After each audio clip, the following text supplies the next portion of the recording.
Hello and welcome to another episode of the SMEFocus show, brought to you by FactoryNOW TV. I'm your host, Chris Greenough, and in this series we will focus on the SMEs within the British manufacturing sector.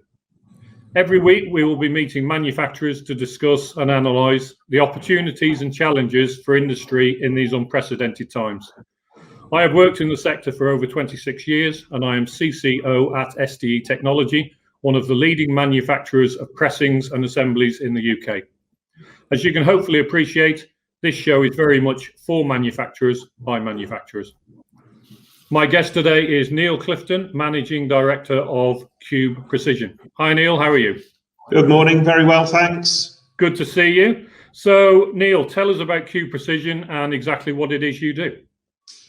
We started in 2009 and we are press tool makers to the automotive and aerospace industries, dealing predominantly with primes and tier ones. Fantastic. And how do you see your order book has changed since obviously March, we've had the COVID outbreak. How have things changed at Cube and how have you coped with a changing environment? Well, we started the year with the biggest order book that we've had in 11 years, and we still are at that stage now. We've seen some projects get delayed. We haven't actually seen any cancelled, but particularly in the automotive sector, we have seen some delay. What I found, as I was actually furloughed, as my wife is an intensive care sister, so we wanted to keep the business open, and it was deemed that I was going to be the weak link if we were going to trade through the lockdown period. We did also furlough some other staff as well, mainly tool makers, but the machinists have been in, and everyone apart from 3 are back in now, and up to their normal hours, 50 hours a week, which is where we like to be. In terms of the order book's strong, as I said, it's bigger than it has been in our history, but level of inquiries are certainly down. But what we're seeing is we're winning a greater percentage of the inquiries that we're doing. So there is work out there, and we've been really successful in bringing in or onboarding several new customers during August and September.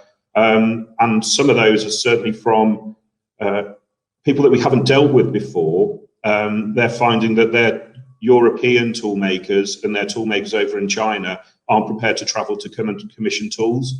And so we've picked up the mantle and we're running with that. So that's very much sort of onshoring, buying British, but also where you see inquiries now, they're real inquiries rather than a lot of speculative inquiries that you used to have in the past. Yeah, looking back on the last few years, it looks like we've been busy fools in terms of our win ratio, but we all know that if you don't quote, then you can't win.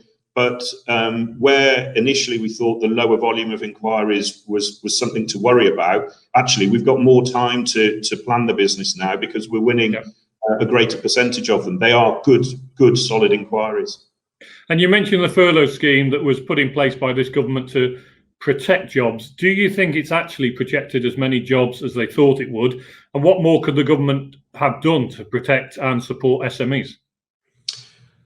I think they've done a good job. I think the furlough scheme, it's certainly helped us out.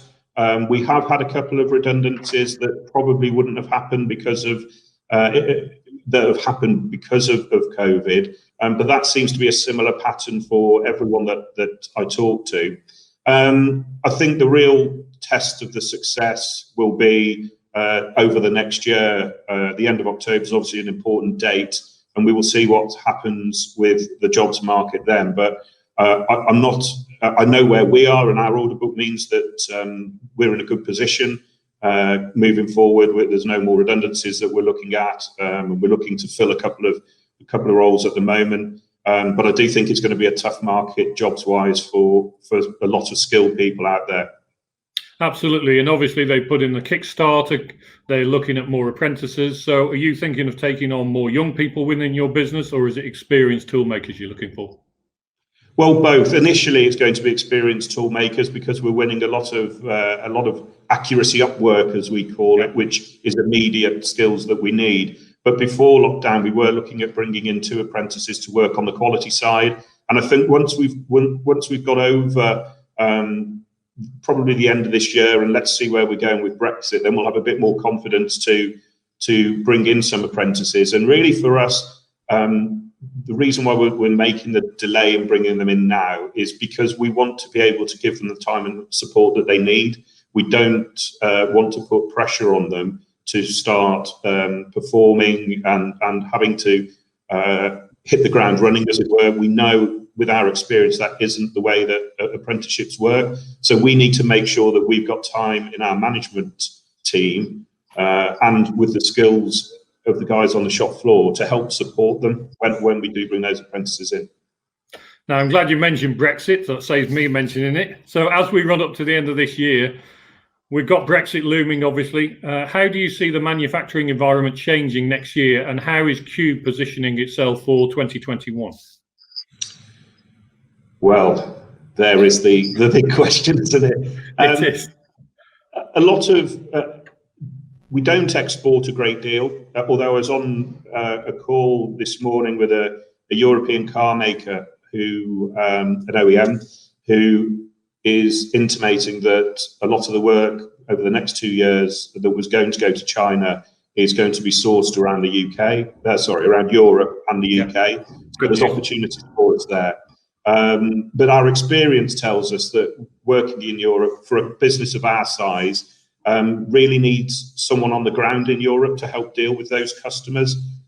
So if we are going to go down that road and look at doing some more export work, then that will be something that we have to invest in.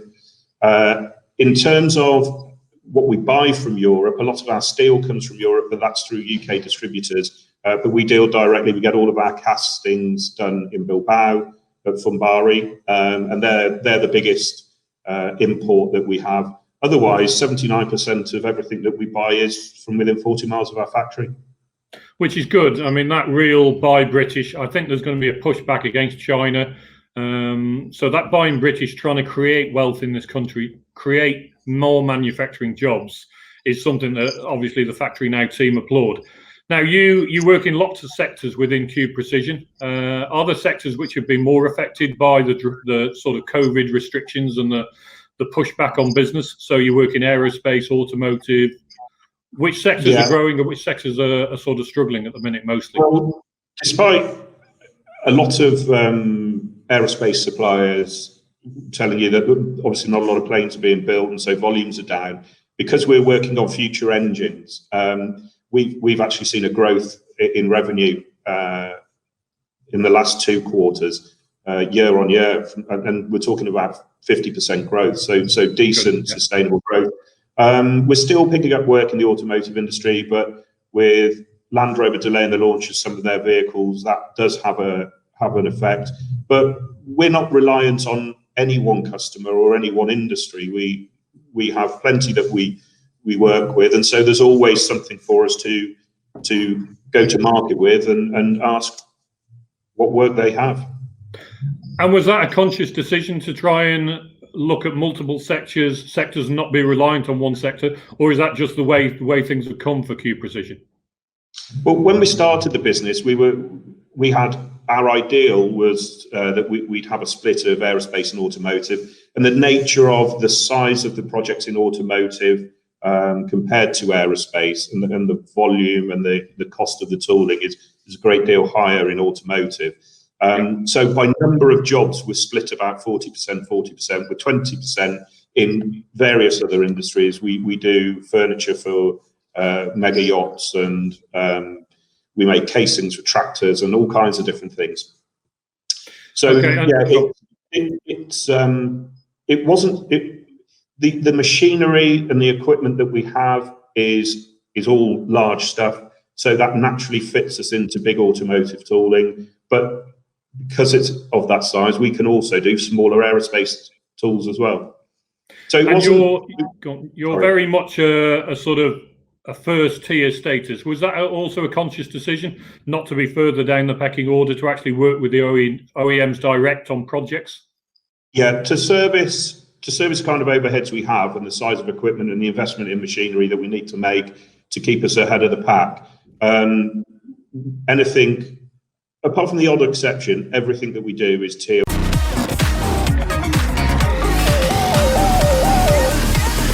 Hello and welcome to another episode of the SMEFocus show brought to you by FactoryNOW TV. I'm your host, Chris Greenough, and in this series we will focus on the SMEs within the British manufacturing sector.